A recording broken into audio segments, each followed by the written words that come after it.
All right, so we are gonna go ahead and tape for a thumb as well. Right now we already have the wrist tape, so it can be an add-on to do on top of a wrist. It can be done alone, so you don't have to have the wrist done in order to do just a thumb tape job. You're gonna start with the hand wide open, so you're not compressing through the metacarpals. You're gonna do one anchor that goes through the palm, and then when you come back around, you want this anchor to kind of cross over the base of the first metacarpal, because that's where we're going to emphasize the support is right at the base of our thumb here. So you're gonna cross it over, and that on the inside, okay? Then for the rest of the tape job for a thumb, we're actually gonna get them in a position that looks like they're holding onto a cup. So you want a really nice C position. For a thumb tape job, we're trying to limit, again, hyperextension of the thumb or abduction. So we want to make sure that the thumb is supported. We're going to do 3 hoods starting at the base of that first metacarpal, okay? When we do thumbs, we're pulling from lateral into medial, okay? So outside in, and when you pull the hood, you're pulling it inward to prevent the movement going out. So then our second hood, we're overlapping by half a width of tape each time, pulling when you come inward. Okay, always securing it to the anchor in the palm.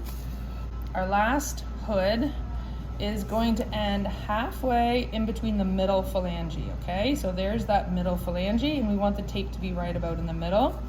So we're protecting our PIP here and our MCP there.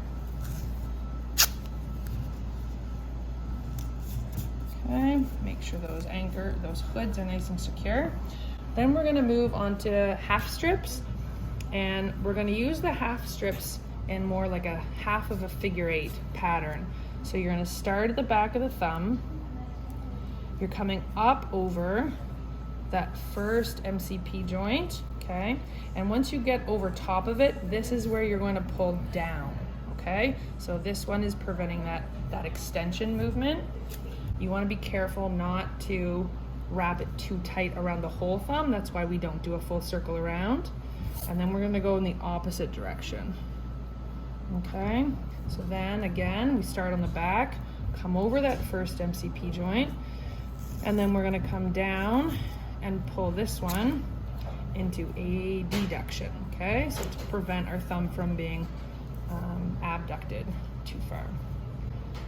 And then we're gonna repeat that, so we have 2 going in each direction. Okay.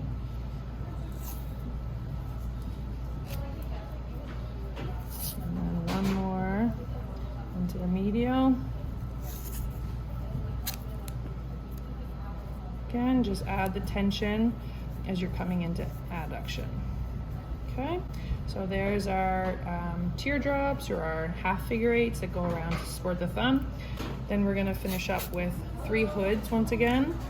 The hoods here, you want to make sure the highest one that you're going to pinch the top part so that you don't create like a tent with the tape. So you want it to be pinched in that web space.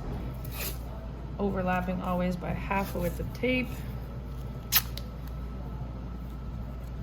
Pulling lateral to medial. One more. The base. Okay, again, pressing in through the palm, making sure you're not creating a tent. And then we're gonna finish with an anchor all the way, so we want her hand fully extended. And we're gonna anchor once more through the middle and make sure that our tape finishes on the back and cover up all the loose ends so there's no spot where the tape would be likely to roll up. And that is a thumb tape job to prevent hyperextension and abduction.